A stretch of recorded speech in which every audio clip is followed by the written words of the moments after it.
शाम घाट में वहाँ डोम जो है आपको कम पैसे में दे देगा। और इसी बात पर जो है इनको तकलीफ लगी और तुरंत चले गए श्मशान घाट पर और 5 रुपये में कोट खरीद करके पहने जा रहे हैं। अच्छा। ये मुर्दे का कोट पहने। तो सबसे बड़ी बात है कि जिस तरह से इस विचारधारा को लेकर के समाजवादियों को भी अपने पॉलिटिकल स्टैंड में बदलाव लाना चाहिए। और जो उन्होंने 85-15 का नारा दिया था, बहुजनों के लिए लड़ा था और ओबीसी के लिए लड़ा था, SC ST के लिए लड़ा था, उसी नक्शे कदम पर चल करके और भारत के लोकतंत्र को सफल बनाया जा सकता है और संवैधानिक हक को इन पिछड़े दलितों शोषितों को दिलाया जा सकता है। ये आज की सख्त ज़रूरत है। नहीं तो हम जो है वो एक साथ न हो भुआलू हंसे ठठाई पुलाव न गालू। समाजवादी भी बने रहें, धार्मिक भी बने रहें, मंडल को ये इनकाउंटर करने के लिए कमंडल की राजनीति तेज हो गई और उसी कमंडल के राजनीति में ये दलित नेता भी बह जाते हैं, वोटर भी बह जाते हैं। तो इसलिए बहन जी को इस पर आरोप। नमस्कार दोस्तों, मैं विकास। आज 15 मार्च है और आज कांशीराम साहब का जयंती है। पूरा देश मना रहा है बहुत धूमधाम से और इसी मुद्दे पर हम बातचीत करेंगे। हमारे साथ प्रोफेसर डॉक्टर वीरेंद्र यादव जी हैं और उन्हीं से बातचीत करेंगे। सबसे पहले तो मैं कांशीराम साहब को नमन करता हूं और सर सबसे पहले तो आपको स्वागत है। अजय जी, आपके चैनल को भी बहुत बड़ा आभार मैं प्रकट करता हूं। क्या कहिएगा, कांशीराम साहब अब इस दुनिया में नहीं रहे। बहुजन आंदोलन उन्होंने चलाया और एक विकराल रूप उन्होंने इस देश में क्रांति कर दी है बहुजनों के लिए। क्या उनके जो जयंती मन रहे हैं, क्या वाकई में जो बीएसपी के संस्थापक कांशीराम साहब रहे हैं, क्या वह बीएसपी आज मानवर कांशीराम साहब के विचारधारा पे चल रही है? सबसे पहले तो मैं मानवर कांशीराम साहब, जिनको साहब का कहीं पुकारा गया, मैं उनको नमन करता हूं। और ये बात सत्य है कि बाबा साहब के आंदोलन के बाद अगर कोई बाबा साहब के मिशन को लेकर के आगे बढ़ा और पूरे देश के पैमाने पर जो आंदोलन तैयार किया, आंदोलन खड़ा किया, वो मानवर कांशीराम साहब ही थे। और उन्हीं के आंदोलन के दौरान जो है वो भारत के अलग अलग राज्यों में वो दलित हों, वंचित हों, पिछड़े हों, शोषित हों, ये लोग जो हैं मुख्यमंत्री बने, नेता बने और ऊंचे ऊंचे पद पर गए। अगर बिहार में कांशीराम साहब की देन है। जी, कांशीराम साहब, सबसे बड़ी बात है कि कांशीराम साहब ने जो आंदोलन खड़ा किया, ऐसा लगता था कि बाबा साहब के मौत के बाद आंदोलन खत्म हो जाएगा, क्योंकि बाबा साहब भी बहुत बड़ा अपने परिवार को कुर्बान कर दिए और जितना वो तकलीफ का समंदर से गुजरे उतना शायद ही कोई गुजरा हो, क्योंकि बाबा साहब ने अपने 4 औलादों को भेंट चढ़ा दिया नहीं इन दलितों, वंचितों, शोषितों के अधिकार के लिए। और उसी तरह मानवर कांशीराम का भी जब जीवनी आप देखेंगे तो मानवर कांशीराम साहब भी जो हैं इनको अपने एक इनकी बहन मर गई, उसमें भी नहीं ये गए, इनके सामने देखे जी शादी भी नहीं किए, दूसरी बहन की शादी के लिए पैसे नहीं थे और इनके पिताजी भी मर गए और उस श्राद्ध में नहीं गए, उनके अंत्येष्टि में नहीं गए। तो मानवर कांशीराम का सबसे बड़ा त्याग क्या है कि वो एक बार दिल्ली में गए और कपड़ा खरीदने के लिए, जाड़े का मौसम था, पैसे नहीं थे, तो वो दाम जो मांग रहा था 200 रुपये कोट का कह रहा था दुकानदार, तो वो जो है इनके पास थे नहीं पैसे, ये पैसे बहुत इनके पास कम थे, तो बार बार कहते थे कि भाई कम करके दे दो, कम करके दो, मतलब कि ये जो गरीब। हाँ जी। तो वो गुस्सा होकर के कहा कि चले जाइए श्मशान घाट में, वहाँ डोम जो है आपको कम पैसे में दे देगा। और इसी बात पर जो है इनको तकलीफ लगी और तुरंत चले गए श्मशान घाट पर और 5 रुपये में कोट खरीद करके पहने जा रहे हैं। अच्छा, ये मुर्दे का कोट पहने। तो सबसे बड़ी बात है कि जिस तरह से त्याग बाबा साहब ने किया वैसा ही त्याग जो है मानवर कांशीराम साहब ने किया।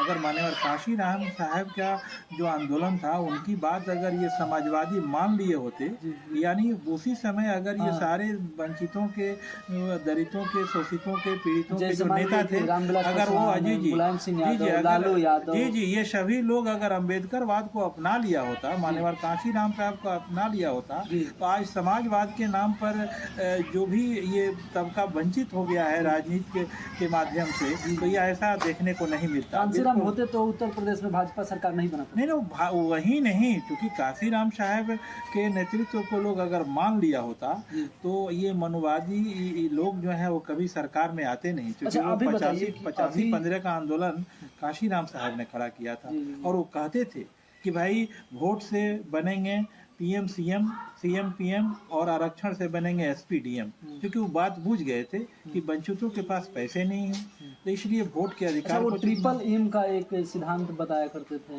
और पावर ऑफ मनी वो कहते थे, लेकिन सच बात यह है कि वो बिल्कुल गरीब परिवार से आते थे। वो कहते गांधी जी ने 3 चीज का विरोध किया, गांधी का विरोध किया, मीडिया का विरोध किया, और सबसे बड़ी यहाँ के जो चमचे राजनीतिक दल के लोग थे, जो दलितों के नेता थे, और वो जो बड़े नेताओं के, सवर्ण नेताओं के जो चमचागिरी करते थे, दलाली करते थे, उस पर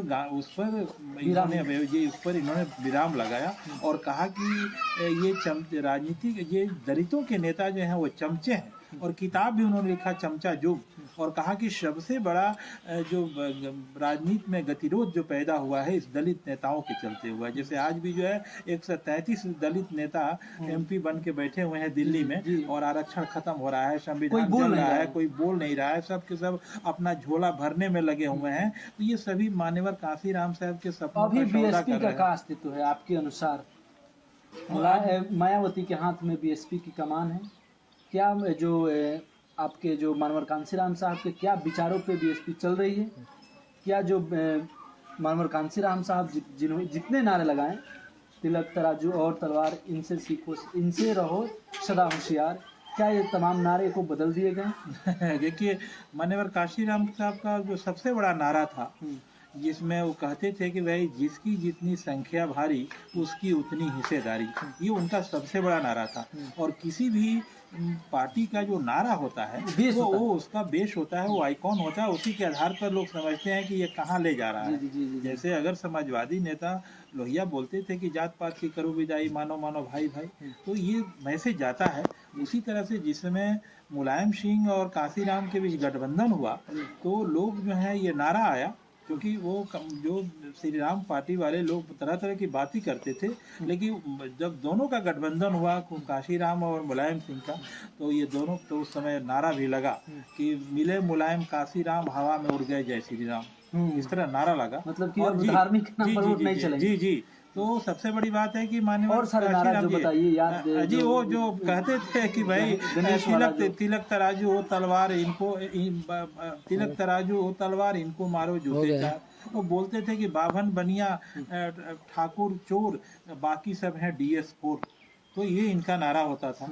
तो बाद के पार्टी के लोगों ने कहा कि ये उनका नारा नहीं था। जो भी बात हो, मायावती जी ने जो बहुजन को सर्वजन में बदल दिया, और जो नारा दिया, और नारा दिया कि भाई हाथी नहीं गणेश है, बर्मा विष्णु महेश है, तो ठीक है, आप जो है सत्ता पर जाने के लिए क्योंकि 2 बार आपने कांग्रेस से समझौता किया मायावती जी ने, और एक बार जो है वो मुलायम सिंह से गठबंधन तोड़ करके बीजेपी के साथ सरकार बनाई। हालांकि साझा सरकार में फिर बीजेपी ने समर्थन खींच लिया, लेकिन इन्होंने जो बहुजन को सर्वजन बनाया और जो नारा दिया हाथी नहीं गणेश है, बर्मा विष्णु महेश है, तो आज के परिवेश में ये देखा जा रहा है कि माननीय कांसीराम साहब का जो सपना था, बाबा साहब का जो सपना था, उसको आगे ले जाने के लिए सख्त जरूरत है जो 85-15 का उन्होंने नारा दिया था। क्योंकि सबसे बड़ी बात है कि ओबीसी का जो आरक्षण का मुद्दा आया, जिसको बीपी सिंह ने लागू किया, और वो 500 रैलियां उसके लिए किए थे, ये ओबीसी के लिए कांसीराम साहब जी 500 रैली किए थे। और सबसे पहले 18/11/93 को जब ये इटावा से MP का चुनाव जीत करके गए, तो ये बीपी सिंह प्रधानमंत्री के खिलाफ ये चुनाव लड़े थे। और इनके शपथ लेने के पहले पहली बार जो है 1993 में पार्लियामेंट में भारत के संविधान निर्माता बोधिसत्व बाबा साहेब अम्बेडकर की मूर्ति लगवाया प्रधानमंत्री बीपी सिंह ने, इनके शपथ लेने के पहले। क्योंकि बीपी सिंह समझते थे कि मान्यवर कांसीराम जी आएंगे तो यहाँ सवाल पैदा होगा, इसलिए उनके शपथ के पहले वो मान्यवर वो बाबा साहेब अम्बेडकर साहब का फोटो लगा वहाँ पार्लियामेंट में। तो मान्यवर कांसीराम जी अद्वितीय पुरुष थे और बहुत बड़े समाज सुधारक थे, बहुत बड़े राजनीतिक चिंतक थे, और दलितों कहिए, शोषितों कहिए, पीड़ितों का और नेता कहिए, और संवैधानिक क्योंकि वो जो है वो संविधान को चाहते थे कि संविधान को अक्षरशः पालन कर लिया जाए, तो ये सारा भारत की गरीबी, महंगाई, बेरोजगारी सब कुछ दूर हो जाएगा। और पूछते थे कि सत्ता की चाबी जो है वो राजनीति नहीं है, और राजनीति करके हैं ये बहुजन वहाँ पहुँच सकते हैं। हम बोला करते थे कि जो मास्टर की है वो राजनीति, हाँ जी, वो पॉलिटिकल पावर को बताना चाहते थे, लेकिन बहुजन नेताओं ने उनको तवज्जो नहीं दिया। अगर वो तवज्जो दिए होते तो आज जो है जो धर्मतंत्र जो है लोकतंत्र पर जो हावी हो गया है, ये हावी नहीं होता, क्योंकि कहीं ना कहीं उनके क्रांति को गतिरोध पैदा किया गया। जैसे अब आज भी जो है क्या है कि मंडल को रोकने के लिए कमंडल लोगों ने लेकर के चल दिया। वो तो बिहार का शेर कहिए, भारत का नेल्सन मंडेला कहिए, लालू प्रसाद यादव जी का, जो अडवाणी के रथ को रोक दिया और वो गिरफ्तार करके उनको जेल भेज दिया। अगर उस तरह के वाकयात पूरे राज्यों में होते तो आज जो है वो कमंडल की राजनीति नहीं चलती और ये आरक्षण खत्म नहीं होता और ये संविधान जलाया नहीं जाता।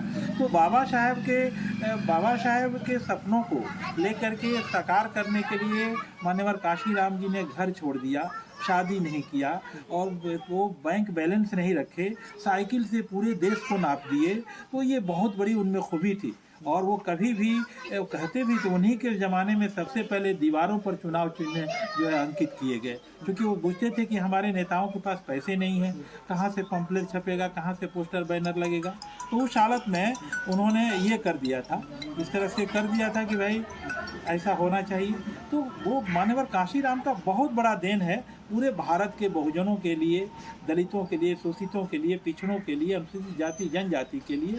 और यूँ कहिए कि वो सबसे बाबा साहब के पास अगर दूसरा कोई भारत का अम्बेडकर हुआ तो वो मान्यवर काशीराम साहब हुए। जो बहन मायावती विचारधारा को लेकर के समाजवादियों को भी अपने पॉलिटिकल स्टैंड में बदलाव लाना चाहिए। और जो उन्होंने 85-15 का नारा दिया था, बहुजनों के लिए लड़ा था और ओबीसी के लिए लड़ा था, SC ST के लिए लड़ा था, उसी नक्शे कदम पर चल करके और भारत के लोकतंत्र को सफल बनाया जा सकता है और संवैधानिक हक को इन पिछड़े दलितों शोषितों को दिलाया जा सकता है। ये आज की सख्त ज़रूरत है। नहीं तो हम जो है वो एक साथ न हो भुआलू हंसे ठठाए पुलाव न गालू।